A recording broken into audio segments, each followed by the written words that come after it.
नमस्कार मित्रांनो, शिवानी मराठी ह्या चॅनलमध्ये आपलं स्वागत आहे. तुम्हीच्या बावलांनी ह्या मालिकेच्या आजच्या भागामध्ये आपण बघणार आहोत की अभयत कलाला म्हणत असतो, अगं आपण असं किती वेळ बसून राहणार आहे, काहीतरी ठरावं लागणार आहे ना. काय ठरवलंस तू? तसंही मला उद्या खूप कामे आहेत ना. अद्वैतला म्हणते, तू जा तुझ्या खोलीमध्ये, मी माझं बघून घेईन. अद्वैत म्हणतो, जा तू तुझ्या खोलीमध्ये आणि झोप तू. अशी सांगणारी तू कोण आहेस? कला म्हणते, खरं तर मला आत्ता माझी पाठ दुखायला लागते की काय असं वाटायला लागले. मला खरं तर आहे ना, आत्ता गादीवर आडवं पडण्याची आणि कुठल्याही वादात न पडण्याची गरज आहे. त्यामुळे तू जा आणि तुझ्या खोलीमध्ये जाऊन झोप, मी इथे झोपते. अद्वैत म्हणतो, तू इथं झोपण्याचा तुझ्याकडे ऑप्शन नाहीये. त्यावर कला म्हणते, तू माझी काळजी करू नकोस. अद्वैत म्हणतो, मी तुझी काळजी करत नाहीये. पण काय सांगितलं ऐकलंस ना तू? त्यांना जर कळलं ना तू रात्रभर इथेच झोपली होती तर ते मलाच ओरडते. त्यावर कला म्हणते, एवढी बडबड करण्यापेक्षा त्यावर काहीतरी उपाय सुचव ना. कला म्हणते की मी काय करावं अशी अपेक्षा आहे तुझी? अद्वैत म्हणतो की आबांनी सांगितलं तसं. त्यावर कला म्हणते, पण कसं? अद्वैत म्हणतो, तू उगाच नाटकं करू नको आणि गपचूप एकही प्रश्न न विचार चल. त्यावर कला लगेच म्हणते, कुठे? त्यावर अद्वैत म्हणतो, तुला सांगितलं होतं ना प्रश्न विचारायचं नाही. म्हणते, मग तू स्पष्टपणे बोल ना. त्यावर अद्वैत म्हणतो, गपचूप चल तू रूम मध्ये झोपायला. म्हणते की हे जर आधीच सांगितलं असतं ना, आपल्याला जास्त वेळ झोपता आलं असतं. आणि तसंही तुझ्यासारखे वाद घालायला मला अजिबात आवडत नाही. अद्वैत हसतो आणि म्हणतो, काय म्हणालीस तू? उंदराने खरंच तुझी झोप मोड केल्यामुळे तुझ्या डोक्यावर परिणाम झाला आहे का? चला आता, नाहीतर इथं बसून ठेवलं याचं बिल देखील माझ्या डोक्यावर फाडशील. कला म्हणते की ठीक आहे चल, पण एक मिनिट, आजोबांनी सांगितलं म्हणून मी तुझ्या रूम मध्ये येते. अद्वैत म्हणतो, तू पण लक्षात ठेव, आबांनी सांगितलं म्हणून मी तुला माझ्या रूम मध्ये येऊन देतोय. आणि तो उठून निघतो. कला देखील त्याच्या मागे उठून जाते. दुसरीकडे काजल चांदेकरांच्या घराच्या बाहेर आलेली असते आणि म्हणत असते, यार इथे बहुतेक सगळे झोपले वाटतं. आता आपण आतमध्ये कसं जाणार? काम करते, सिक्युरिटी गार्डला सांगते, ताईला बाहेर बोलव, आपण आलो आहे. ता म्हणते, नाही नाही नको. त्या सिक्युरिटी गार्डने ताईला सांगण्याऐवजी माझी चांदेकरला सांगितलं तर वाट लागेल. तो येऊन बाहेर राडे करायचा. माझा अभ्यास राहिला बाजूला, तो माझी शाळा घ्यायचा. म्हणते, ही लढाई तर गमिनी काव्याने जिंकायला पाहिजे. दुसरीकडे अद्वैत आणि कला रूमच्या बाहेरून उभे राहतात. अद्वैत मनातच म्हणतो, या अति आगाऊ बरोबर मी माझी रूम शेअर करायची. कला देखील मनात म्हणत असते, मी ह्या आगाऊच्या रूम मध्ये राहायचंय. बाप रे. अद्वैत मनातच म्हणत असतो, मला कधीच वाटलं नव्हतं हा दिवस देखील मला बघावं लागेल. हिला माझ्या रूम मध्ये घेऊन यावं लागेल.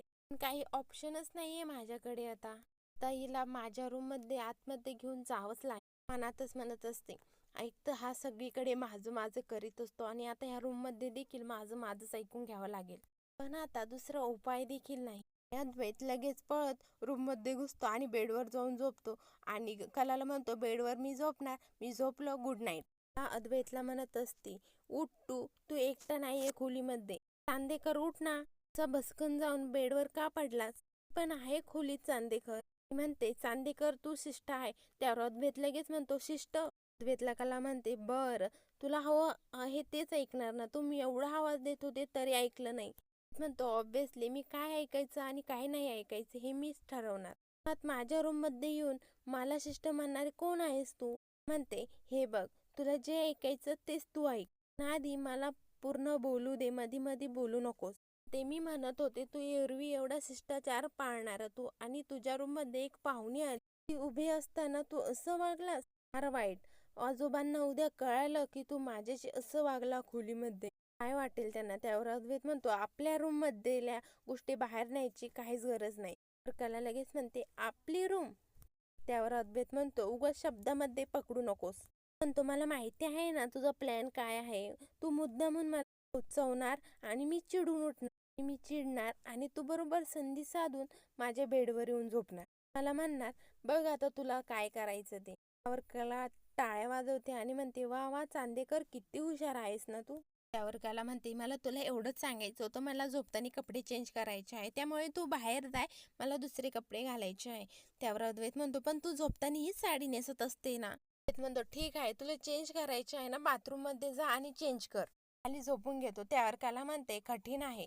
कला अद्वैतला म्हणते, चांदेकर एक अडचण आहे. अद्वैत म्हणतो आता काय आहे? त्यावर कला म्हणते बोलू का आता मी? कला म्हणते अरे माझे कपडे खाली खोलीतच राहिले. त्यावर अद्वैत म्हणतो जा मग घेऊन ये तू. त्यावर कला म्हणते नाही मी एकटी नाही जाणार, तू पण ये चल माझ्यासोबत. ही कलाला अद्वैत म्हणतो घाबरट खरे. त्यावर कला म्हणते हो घाबरते मी आणि मला ते कबूल करायला लाज देखील नाही वाटत. तू आहेस ना शूरवीर चांदेकर, मग तू दे ना आणून मला. अद्वैत म्हणतो जाऊन दे मी जाणार नाही, उद्या आनंदला किंवा रघुला सांगू ते आणून देतील. म्हणते नाही या मी या साडीमध्ये नाही झोपणार, या साडीवर उंदीर गेला मला कसं तरीच वाटते. म्हणतो काय कटकट आहे तुझी, जराही शांत झोपू देत नाही. कला म्हणते अर्ध्या मिनिटाने काय होणार आहे, जा की आणून दे. अद्वैत म्हणतो जा मी नाही येणार. त्यावर कला म्हणते अच्छा आत्ता कळलं मला, कारण हेच आहे ना अद्वैत, तू उंदराला घाबरतो. अद्वैत म्हणतो काही म्हणू नको, मी उंदरांना घाबरत नाही. म्हणतो किती कटकट करतेस तू. कला म्हणते चल लवकर. दुसरीकडे नैना आरशात बघून म्हणत असते राहुलला मी जाड झाले. त्यावर राहुल काहीच बोलत नाही आणि त्यानंतर नैना म्हणते बबुडी सांग ना पण खरं काय ते. नैना म्हणते की मी उद्यापासून झिरो कार्ब डाएट सुरू करणार आहे. त्यावर राहुल लगेच तिला उलट प्रश्न विचारायला सुरुवात करतो आणि म्हणतो पण तू तर प्रेग्नेंट आहे आणि झिरो कार्ब डाएट कसं काय चालू करणार, आणि आता वजन तर वाढणारच आहे, प्रेग्नेंट खरं सांग नैना तू प्रेग्नेंट आहे ना नक्की. त्यानंतर नैना लगेच खाली बसते आणि त्याचा हात हातामध्ये घेते आणि म्हणते अरे आपल्याकडे प्रेग्नन्सीच्या काळामध्ये खूप खायला लावतात. वेट पुन्हा माझं पुट ऑन होणार आणि माझी फिगर खराब होणार. काही झालं ना मला माझी फिगर नाही खराब होऊन द्यायची, म्हणून मी आपल्या बाळाला त्रास होईल असा डाएट कशी काय करेल. इनफॅक्ट मी परवाच एक डाएट बघितलं प्रेग्नन्सी डाएट, तेच करणार आहे मी. राहुल म्हणतो. दुसरीकडे सोहम कानात हेडफोन घालून गाणे ऐकत असतो आणि अंगणामध्ये फेऱ्या मारत असतो. काजल भिंतीवरून चांदेकरांच्या घरामध्ये घुसण्याचा प्रयत्न करत असते आणि ती भिंतीवरून चढत खाली उतरते आणि सोहम तिथे बघतो कोणीतरी आहे आणि त्याला वाटतं की चोरच आहे आणि तो लपून बघतो आणि म्हणतो बहुतेक चोर आला आहे. सोहम अंगातलं जॅकेट काढतो आणि काजल तिथे येणार तितक्यात तिच्या पाठीमागून जाऊन तिच्या डोक्यावरती तोंड वर टाकतो. काजलला खूप हाणतो आणि म्हणतो की चोर चांदेकर मेन्शनमध्ये घुसण्याचा प्रयत्न करतो. नंतर तो काजलचा आवाज ओळखतो आणि काजलला म्हणतो तू. काजल देखील म्हणते तू. ते दोघे बोलत बसतात आणि काजल सोमला म्हणत असते पार तू वाट लावली माझ्या पाठीशी. म्हणतो पण चांगली गोष्ट आहे, कलावहिनीची बहीण शोभते, तिच्या देखील पाठीमध्ये दुखत होत. लगेच त्याला म्हणते गप्प बसत.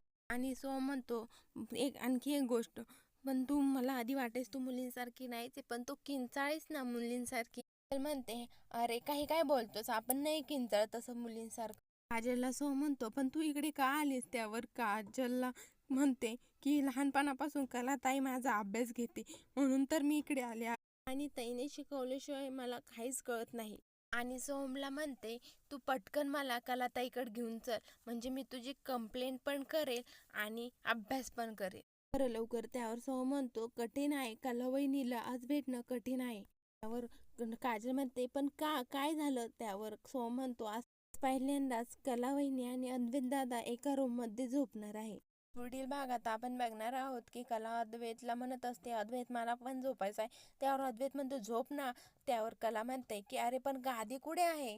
म्हणतो ऍक्च्युली त्या गादीच्या ऐवजी ना तुलाच तिथे राहायला होत. अद्वैतला म्हणते की इच्छा तर माझी पण खूप आहे की मला त्या खोलीमध्ये बंद केलं पाहिजे, पण काय करणार. दोघंही नंतर गादी आणण्यासाठी खाली जातात.